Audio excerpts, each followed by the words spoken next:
은호는 지역을 정면으로 바라보며 자연스럽게 조건들을 하나씩 말해나갔습니다.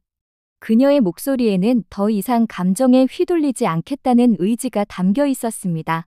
첫째, 의사결정권 분리예요. 인테리어 디자인은 내가 전적으로, 자금과 운영은 대표인 지역 씨가 책임져요. 서로 간섭 없기.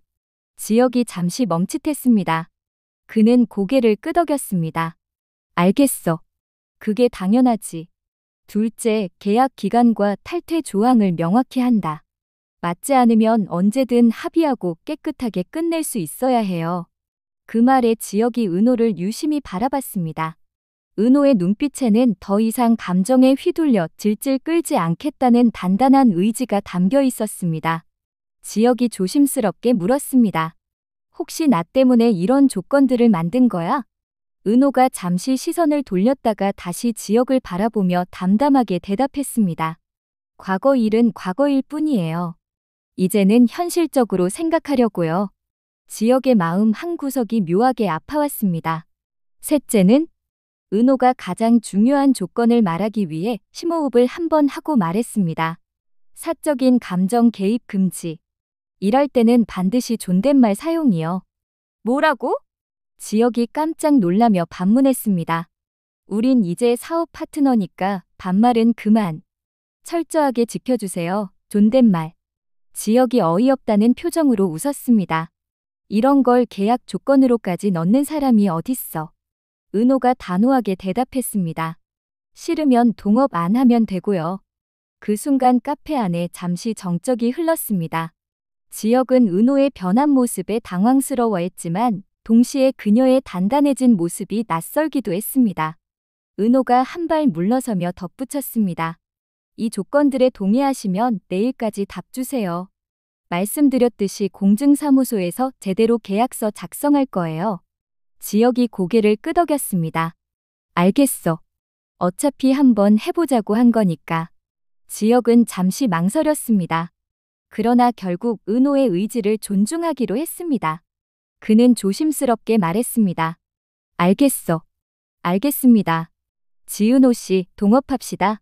마지막 말을 존댓말로 바꿔 말하는 지역의 모습이 어색했지만 은호는 만족스러운 미소를 지었습니다. 잘 부탁드려요, 지역 씨. 두 사람이 서로를 바라보는 순간 이들의 관계는 완전히 새로운 국면을 맞게 되었습니다. 과거의 감정적 관계에서 벗어나 비즈니스 파트너로서의 새로운 출발을 알리는 순간이었습니다. 오늘의 이야기가 궁금하시다면 좋아요와 구독 눌러주시면 영상을 만드는데 큰 힘이 됩니다. 너 너무하는 거 아니야? 내가 뭐 종업원이야? 너 계속 종업원일 것 같은데? 이놈아 돈 안 갖고 오잖아. 그날 밤 강호가 아르바이트를 하는 호프집 밖 골목에서는 다른 일이 벌어지고 있었습니다. 어둑한 골목길에 네온사인 불빛만이 번쩍거리는 가운데 강호가 쓰레기를 버리러 나와 있었습니다. 강호는 쓰레기를 버린 후 바로 들어가지 않고 담배를 꺼내 피우기 시작했습니다. 매장 안은 손님들로 바쁜 상황이었지만 강호는 그런 것은 아랑곳하지 않고 골목에서 담배를 피우고 있었던 것입니다. 바로 그때 강호의 친구 태식이 매장에서 급하게 뛰어나왔습니다. 바쁜 상황에서 강호가 일을 등한시하고 담배를 피우는 모습을 본 태식은 화가 나 있었습니다. 태식이 갑자기 강호의 머리를 톡 치며 말했습니다. 야, 너 너무하는 거 아니야? 강호가 머리를 비비며 짜증스럽게 대답했습니다. 담배 한 개비도 내 맘대로 못 피워? 야, 내가 왜 종업원이야? 강호의 목소리에는 분노와 억울함이 섞여 있었습니다. 자신이 이런 일을 해야 하는 현실이 너무나 치욕스러웠던 것입니다. 태식이 비웃듯 말을 이었습니다. 너 계속 종업원일 것 같은데. 너희 엄마 돈 안 갖고 오잖아. 그 말에 강호의 얼굴이 붉어졌습니다. 아픈 부분을 건드린 친구의 말에 주먹을 불끈 쥐었지만 반박할 말을 찾을 수 없었습니다. 바로 그때 골목 저편에서 이 모든 광경을 지켜보고 있는 사람이 있었습니다. 바로 순이었습니다. 낮에 강호의 친구가 강호가 일하는 곳을 알려주어서 아들이 걱정되어 일부러 와본 것이었습니다. 순이는 담벼락 뒤에 숨어서 강호와 친구들의 대화를 듣고 있었습니다. 아들이 친구들에게 무시당하는 모습, 그리고 자신에 대한 말들까지 모두 들었던 것입니다. 친구가 계속해서 강호를 비웃었습니다. 솔직히 너 일하는 태도가 진짜 별로야. 틈만 나면 설렁설렁하고 주인 의식도 없고. 강호가 울분을 터뜨렸습니다. 그런 소리 하지 마. 뭐 어쩌라고. 사실이잖아. 손님 많아도 늘 핑계대고 딴짓하고. 그 순간 순이의 눈에서 눈물이 쏟아져 내렸습니다. 철없는 아들이 친구에게 꾸지람을 듣는 모습이 속상했고, 무엇보다 아들의 무책임한 행동을 보며 마음이 아팠습니다. 순이는 그 자리에 주저앉으며 소리 내지 않고 엉엉 울기 시작했습니다. 가출한 아들이 제대로 된 일도 하지 않고 이런 식으로 살아가는 모습에 순이의 마음은 찢어질 것 같았습니다. 어머니로서 아들을 제대로 이끌어주지 못한 자신에 대한 자책감도 밀려왔습니다. 그리고 또 다른 곳에서 이 모든 상황을 지켜보는 사람이 있었습니다. 바로 은호였습니다. 은호는 더 멀리 떨어진 곳에서 강호의 모습과 동시에 울고 있는 어머니의 모습까지 모두 보고 있었던 것입니다. 은호의 가슴이 미어졌습니다. 동생이 친구에게 꾸지람을 듣는 모습도 안타까웠지만 그것을 지켜보며 혼자 울고 계시는 어머니의 모습은 더욱 가슴 아팠습니다. 강호는 친구들의 놀림에 더 이상 견디지 못하고 그 자리를 떠났습니다. 순이도 아들의 뒷모습을 바라보며 조용히 일어나 집으로 향했습니다. 은호는 혼자 그 자리에 남아 깊은 한숨을 내쉬었습니다. 가족 모두가 각자의 고통을 혼자 감당하고 있는 현실이 너무나 안타까웠습니다. 하지만 어떻게 해야 할지, 무엇부터 시작해야 할지 알 수 없었습니다. 이 모든 일이 자신 때문인 것 같아서 은호의 마음은 더욱 무거워져만 갔습니다. 내가 지금 무슨 말을 들은 거냐? 이게 그날 저녁, 한 고급 레스토랑의 은은한 조명이 깔린 홀에는 우아한 분위기가 흘렀습니다. 크리스털 샹들리에가 부드러운 빛을 흩뿌리고 하얀 테이블보와 은은한 클래식 음악이 어우러져 고급스러운 공간을 연출하고 있었습니다. 레스토랑 입구로 영나와 캐주얼한 차림의 남자가 들어섰습니다. 남자는 깔끔한 셔츠에 면바지를 입고 있었고 영나는 단아한 원피스를 입고 있었습니다. 그 뒤를 지완이 조금 떨어져서 묵묵히 따라오고 있었습니다. 지완은 어색한 표정으로 주위를 둘러보며 걸었습니다. 이런 고급 레스토랑에 와본 적이 별로 없었던 그는 자신이 여기 있는 것이 맞는지 확신이 서지 않았습니다. 남자가 영나에게 젠틀한 미소를 지으며 말했습니다. 영나 씨, 이쪽으로 모실게요. 창가 자리로 준비했습니다. 남자의 목소리는 정중하고 부드러웠습니다. 그는 마치 왕자가 공주를 대하듯 영나를 배려하는 모습을 보였습니다. 영나가 고개를 끄덕이며 대답했습니다. 네, 감사합니다. 남자는 자신의 팔을 살짝 내밀며 길을 안내하기 시작했습니다. 그의 손짓은 세련되었고 레스토랑 직원들도 그에게 정중하게 인사를 건넸습니다. 분명 이곳의 단골 손님인 듯했습니다. 하지만 바로 그때 남자의 태도가 완전히 바뀌었습니다. 그는 뒤에 있는 지완을 향해 고개조차 돌리지 않은 채 무심하게 손짓을 했습니다. 마치 길가의 돌멩이를 치우듯 대수롭지 않게 말입니다. 수행원은 여기서 기다리시죠. 필요하면 부를 테니 자리 지키고 계세요. 남자의 목소리는 건조했습니다. 시선은 여전히 영나에게만 향해 있었고 지완을 한 번도 제대로 쳐다보지 않았습니다. 말은 분명 정중한 듯했지만 그 속에는 상대방을 완전히 투명인간 취급하는 냉혹한 태도가 숨어 있었습니다. 마치 지완이 사람이 아닌 그저 영나의 소지품 정도로 여기는 듯한 모습이었습니다. 그 순간 레스토랑의 공기가 순간 얼어붙었습니다. 지완은 그 자리에 굳어선 채 서 있었습니다. 남자의 말을 들은 순간 자신이 마치 하인 취급을 받고 있다는 것을 깨달았던 것입니다. 지완의 손이 미세하게 떨렸습니다. 그 뒤 남자는 영나의 손을 자연스럽게 이끌었습니다. 자, 그럼 우리 자리로 가볼까요? 지완은 눈빛으로 그 남자를 노려보기 시작했습니다.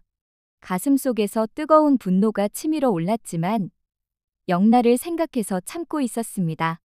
하지만 더 이상 참을 수 없었습니다. 지환이 낮고 위험한 목소리로 중얼거렸습니다. 내가 지금 무슨 말을 들은 거냐? 그 말에는 속에 맺힌 분노가 가득 담겨 있었습니다. 지환의 목소리는 떨리고 있었지만 동시에 위협적이기도 했습니다. 남자가 그제서야 지환 쪽으로 고개를 돌렸습니다. 하지만 그의 표정에는 여전히 무관심과 건방짐이 가득했습니다. 뭔가 문제라도 있나요? 남자가 마치 아무것도 잘못하지 않았다는 듯 반문했습니다. 그의 태도는 더욱 지환을 자극했습니다. 영란은 남자의 말에 순간 미소를 지었습니다. 예의 바른 배려라고 생각했기 때문입니다. 자신을 위해 지환을 편안한 자리로 안내해주는 것이라고 여겼던 것입니다. 감사해요. 기사님, 괜찮죠? 영란은 아무런 의심 없이 남자의 친절을 받아들였습니다. 지환은 그런 영란을 바라보며 더욱 답답함을 느꼈습니다. 하지만 영란가 상황을 이해하지 못하고 있다는 것을 알았기에 더욱 조심스러워졌습니다. 웨이터 한 명이 이들의 모습을 스쳐 지나가며 남자와 지환 사이에 미묘한 공기를 눈치챘지만 곧 다른 업무로 시선을 돌렸습니다.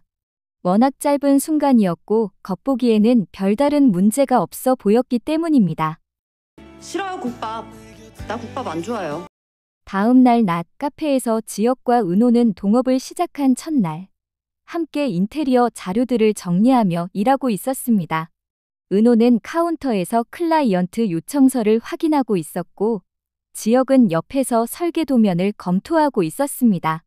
시계가 1시를 훨씬 넘어서자 지혁이 무심하게 입을 열었습니다. 밥은 먹고 일하자. 우리 국밥이나 한 그릇 먹을래? 요? 지혁이 마지막에 어색하게 존댓말을 덧붙였습니다. 은호가 고개를 저으며 대답했습니다. 싫어요. 국밥. 나 국밥 안 좋아해요. 한때는 누구보다도 국밥을 좋아했던 은호였습니다. 아니, 사실은 그와 함께 먹는 국밥이 좋아서 그렇게 말했었던 것이었습니다. 지혁이 당황하며 물었습니다. 그래, 그럼 뭐 먹고 싶어? 아니, 뭐 드시고 싶으세요? 그냥 떡볶이나 간단히 먹어요. 빨리 먹고 와야겠어요. 그럼 근처 분식집으로 갈까요? 잠시 후 두 사람은 근처 분식집에 앉아 있었습니다. 김이 모락모락 오르는 떡볶이가 식탁 위에 놓이고 은호는 젓가락으로 떡볶이를 집어들며 무심한 듯 먹었습니다.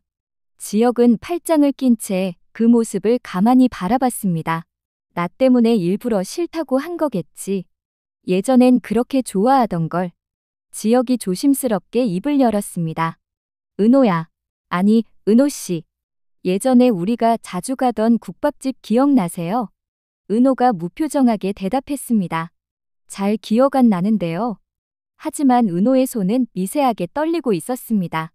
지혁이 쓴웃음을 지으며 말했습니다. 그래요. 그럼 됐어요. 두 사람 사이에 어색한 침묵이 흘렀습니다. 은호가 말했습니다. 빨리 먹고 가요. 오후에 클라이언트 미팅이 있어서. 지혁이 조심스럽게 물었습니다. 그런데 우리 이렇게 지내는 게 맞나요? 너무 어색한 것 같은데. 은호가 단호하게 대답했습니다. 비즈니스 파트너로 지내기로 했잖아요. 어색한 게 당연하죠. 그 말에 지혁은 왠지 모를 답답함을 느꼈습니다. 하지만 동시에 이상한 기분이 들었습니다. 왜 은호의 이런 모습이 이렇게 신경 쓰이는 걸까? 지혁 자신도 이런 감정이 무엇인지 명확하게 알 수 없었습니다. 은호가 자리에서 일어나며 말했습니다. 다 드셨으면 가요. 시간이 없어서. 지혁이 따라 일어났습니다. 두 사람은 나란히 분식집을 나섰지만 예전과는 다른 어색함만이 그들 사이에 흐르고 있었습니다. 그날 저녁 다정은 처음으로 자신의 손으로 번 돈으로 가족들에게 특별한 저녁을 차려주고 싶었습니다. 집에 돌아온 다정은 앞치마를 두르고 부엌에서 분주하게 움직이기 시작했습니다. 상철이 부엌 쪽을 바라보며 말했습니다. 오늘 뭔가 냄새가 특별하네. 무슨 좋은 일이라도 있어? 다정이 웃으며 대답했습니다. 오늘 특별한 저녁을 준비해 보고 싶어서요. 하지만 다정의 마음 한편에는 아쉬움이 있었습니다. 가장 함께하고 싶은 사람이 빠져 있었기 때문입니다. 다정은 용기를 내어 지혁에게 전화를 걸었습니다. 지혁아, 오늘 시간 되면 집에 와서 저녁 같이 먹을 수 있을까? 오늘은 너랑 꼭 밥 한 끼 먹었으면 좋겠는데. 전화 너머로 지역의 놀란 목소리가 들렸습니다. 어머니, 잘 지내셨죠? 전화 너머로 지역의 놀란 목소리가 들렸습니다. 어머니? 근데 제가 서울에 있다는 걸 어떻게? 다정이 잠시 당황했지만 차분하게 대답했습니다. 지역아, 내가 어디 있든 엄마는 알게 되어 있어. 지역이 한숨을 쉬며 말했습니다. 어머니, 미안해요. 아직은 가족들을 만나고 싶지 않아요. 조금 더 시간이 지난 후에 보고 싶어요. 지금은 아직 준비가 안 됐어요. 알겠어. 무리하지 말고 내가 준비될 때까지 기다릴게. 다정이 전화를 끊자 상철이 물었습니다. 지혁이는 안 온다고 하나? 네. 아직은 시간이 더 필요하다고 해요. 상철이 화가 나서 말했습니다. 왜 연락했어? 그놈이 다시는 안 온다고 했는데 왜 굳이 전화를 해? 다정이 솔직하게 말했습니다. 가족들 다 모여서 밥 한 끼 먹고 싶었어요. 지혁이도 보고 싶고. 상철이 더욱 화를 내며 말했습니다. 가족? 가족이면 연락이라도 한 번 하지. 자기 혼자만 잘 살면서 우리는 모른 척하는 놈이 무슨 가족이야. 그래도 다정은 차분하게 말했습니다. 그래도 언젠가는 화해할 날이 올 거예요. 난 안 된다고. 자격이 없대. 그런 애가 사문서 위조해서 남자 만나는 데 쓴다는데 그냥 범죄자들에게 보고만 있으리? 그날 오후 수빈은 결혼정보회사 상담실에 앉아 있었습니다. 깔끔하게 정리된 사무실이었지만 수빈의 마음은 무거웠습니다. 상담사가 수빈의 프로필을 살펴보더니 아쉬운 표정으로 고개를 저었습니다. 죄송하지만 지금 상황으로는 어렵겠네요. 수빈이 당황하며 물었습니다. 무엇이 부족한가요? 안정적인 직장이나 경력이 부족해요. 유튜브 활동은 수입이 불안정하다고 보거든요. 상담사가 수빈의 프로필을 돌려주며 거절의 의사를 분명히 했습니다. 수빈은 좌절감에 휩싸였습니다. 저는 자격이 없다는 말씀이시군요. 그런 건 아니고요. 다만 조건을 더 갖추시면. 수빈이 자리에서 일어나며 말했습니다. 알겠습니다. 감사합니다. 결혼정보회사를 나온 수빈은 멍하니 길을 걸었습니다. 자신의 현실이 이렇게 초라하다는 것을 새삼 깨달았기 때문입니다. 며칠 후 어느 카페에서 성재와 수빈이 마주 앉아 있었습니다. 수빈은 커피잔을 돌리며 한숨을 쉬었습니다. 난 안 된다고, 자격이 없대. 성재가 걱정스럽게 물었습니다. 그래서 뭘 하려고 하는 거야? 수빈이 망설이다가 조심스럽게 말했습니다. 경력증명서를 좀 더 그럴듯하게 만들어 볼까 생각 중이야. 성재의 표정이 굳어졌습니다. 그게 무슨 소리야? 사문서 위조 얘기하는 거야? 수빈이 변명하듯 말했습니다. 다들 그렇게 한다더라. 조금 과장해서 쓰는 정도로. 성재가 단호하게 말했습니다. 수빈아, 그런 일로 사문서 위조까지 생각하고 있다는 거야? 그냥 범죄자 되는 걸 보고만 있어야 해? 수빈의 눈에는 절망이 가득했지만 성재의 말에 잠시 멈칫했습니다. 하지만 지금 이대로는 아무것도 할 수 없어. 나이는 계속 먹어가고 조건은 점점 더 안 맞고. 성재가 진심 어린 목소리로 말했습니다. 그렇다고 해서 거짓말로 시작하는 게 답이야? 나중에 들통나면 어떻게 할 거야? 수빈이 답답해하며 말했습니다. 그럼 어떻게 하라고? 이 바닥이 얼마나 경쟁이 치열한데. 다들 스펙 부풀리는 거 당연하게 생각하잖아. 성재가 수빈의 손을 잡으며 말했습니다. 수빈아, 너는 충분히 괜찮은 사람이야. 유튜브도 열심히 하고 있고 성격도 좋고 굳이 거짓말로 포장할 필요 없어. 하지만 현실은 그게 아니잖아. 결혼정보회사에서도 거절당했고. 그런 곳에서 거절당했다고 해서 내가 가치 없는 건 아니야. 다른 방법을 찾아보자. 수빈이 고개를 저었습니다. 성재 오빠는 잘 나가니까 그런 말 할 수 있는 거야. 나는 달라. 성재가 안타까운 표정으로 수빈을 바라봤습니다. 수빈의 좌절감이 얼마나 깊은지 알 수 있었지만 잘못된 길로 빠지는 것을 막고 싶었습니다. 수빈아, 제발 그런 생각은 하지 마. 지금은 힘들어도 정직하게 가는 게 맞아. 수빈이 자리에서 일어나며 말했습니다. 오빠 말이 맞는 건 알아. 하지만 생각해 볼게. 성재가 걱정스럽게 수빈을 바라봤습니다. 수빈이 올바른 선택을 하기를 바라는 마음이 간절했지만 강요할 수는 없었습니다. 수빈이 카페를 나서며 혼잣말처럼 중얼거렸습니다. 정말 이대로 계속 살아야 하나? 그녀의 마음속에는 여전히 갈등이 가득했습니다. 성재의 조언이 옳다는 것을 알면서도 현실의 벽은 너무나 높아 보였기 때문입니다. 네 유일한 웹툰 작품이 되는 거야? 저기 오빠. 그 시각 차 안. 뒷좌석에서는 영나와 지환이 나란히 앉아 있었습니다. 레스토랑에서의 불쾌한 소개팅을 끝내고 돌아가는 길이었지만 두 사람의 분위기는 의외로 밝았습니다. 영나가 신나게 가방에서 태블릿을 꺼내며 말했습니다. 오빠, 어젯밤에 새 에피소드를 완성했어요. 오빠가 그렇게 궁금해하셨던 그 다음 이야기요. 지환이 눈을 반짝이며 몸을 앞으로 기울였습니다. 진짜? 정말 기다렸어. 주인공이 어떻게 됐는지 너무 궁금했거든. 영나가 설레는 마음으로 화면을 켜며 말했습니다. 이번 에피소드에서는 주인공이 가족들의 반대를 무릅쓰고 자신만의 길을 선택하는 장면이에요.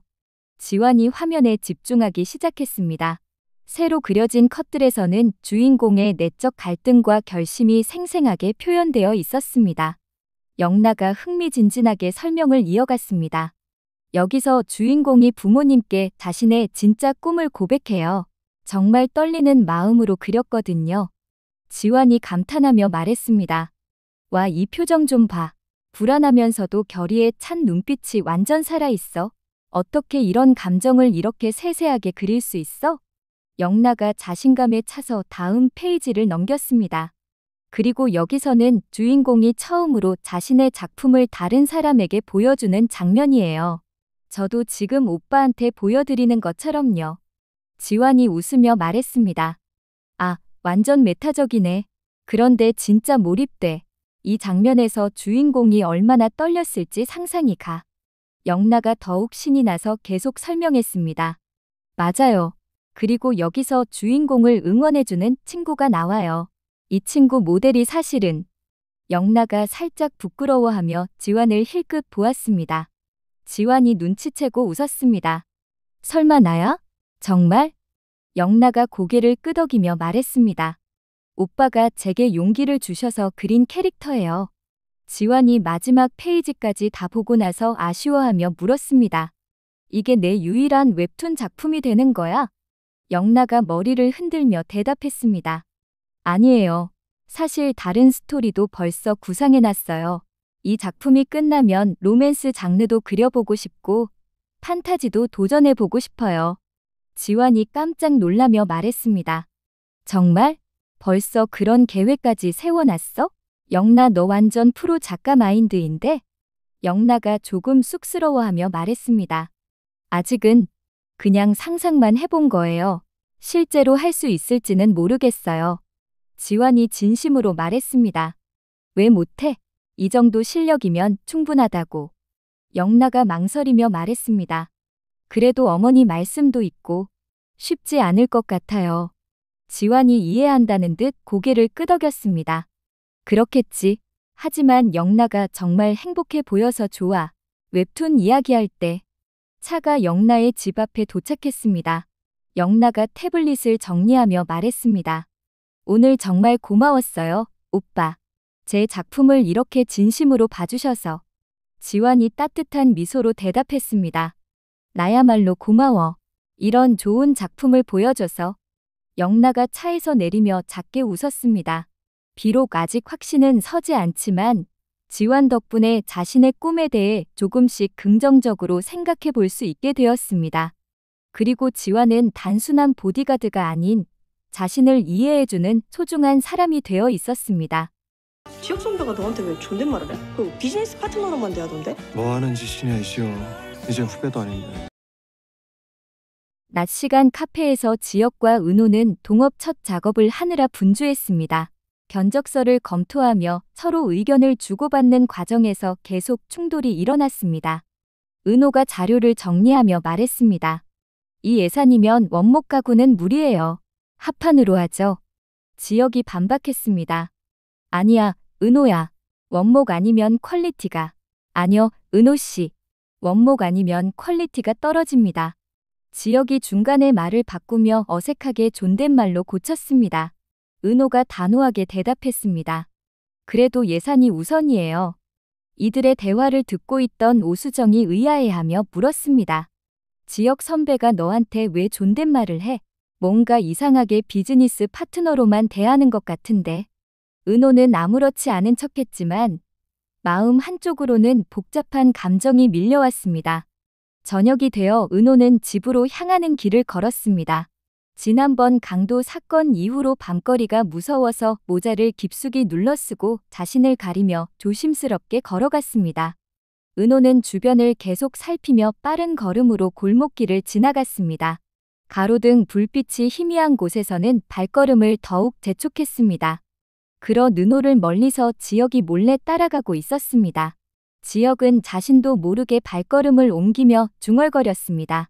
뭐 하는 짓이야, 이지혁. 이제 후배도 아닌데. 하지만 그의 발걸음은 멈추지 않았습니다. 은호가 안전하게 집까지 가는 것을 확인하고 싶었던 것입니다. 은호가 어두운 골목을 지날 때마다 지혁의 마음도 조마조마했습니다. 혹시 또 무슨 일이 생기지 않을까 하는 걱정이 들었습니다. 지혁은 적당한 거리를 두고 은호를 따라가며 생각했습니다. 그냥 안전하게 집까지만 가는지 확인하고 돌아가자. 하지만 마음 한구석에서는 다른 생각이 들었습니다. 왜 이렇게 은호가 걱정되는 걸까? 왜 이렇게 신경이 쓰이는 걸까? 은호가 큰 길로 나오자 지혁은 안도의 한숨을 내쉬었습니다. 이제 집까지는 안전한 구간이었기 때문입니다. 그런데 그 순간 지혁은 자신의 마음을 조금씩 깨닫기 시작했습니다. 은호를 향한 자신의 진짜 감정을 말입니다. 단순히 후배를 걱정하는 마음이 아니었습니다. 동업 파트너로서의 책임감도 아니었습니다. 그보다 더 깊고 더 복잡한 감정이었습니다. 지혁은 멈춰서서 은호의 뒷모습을 바라봤습니다. 그녀가 집 앞골목으로 사라질 때까지 지켜본 후에야 발길을 돌렸습니다. 집으로 돌아가는 길에 지혁은 계속 생각했습니다. 나는 왜 이러고 있는 거지? 은호가 그냥 후배가 아닌 건가? 어둠 속에서 은호를 지켜보는 지혁의 눈빛에는 복잡한 감정들이 교차하고 있었습니다. 그제서야 그는 알게 되었습니다. 자신이 은호를 얼마나 좋아하고 있었는지를. 하지만 아직은 그 감정이 무엇인지 명확하게 정의할 수 없었습니다. 다만 은호에게 무슨 일이 생기면 안 된다는 마음, 그녀를 지키고 싶다는 마음만이 확실했습니다. 지혁은 자신의 이런 행동이 스토킹에 가깝다는 것을 알고 있었지만 멈출 수 없었습니다. 은호의 안전이 걱정되는 마음이 더 컸기 때문입니다. 이날 밤, 지혁은 처음으로 자신의 마음과 진지하게 마주했습니다. 은호를 잃고 싶지 않다는 것, 예전의 후배 지은호가 아니라는 것을 서서히 깨닫기 시작한 것입니다. 영나와 지환만이 아는 특별한 비밀 하나가 생기고 은호와 지혁의 어색한 동업은 어떻게 될지 벌써부터 다음 회가 기다려집니다. KBS 주말 드라마 화려한 날들 매주 토요일과 일요일 저녁 8시에 방영됩니다. 지금까지 한입 감상의 뇌피셜 리뷰였습니다. 함께해 주셔서 감사합니다.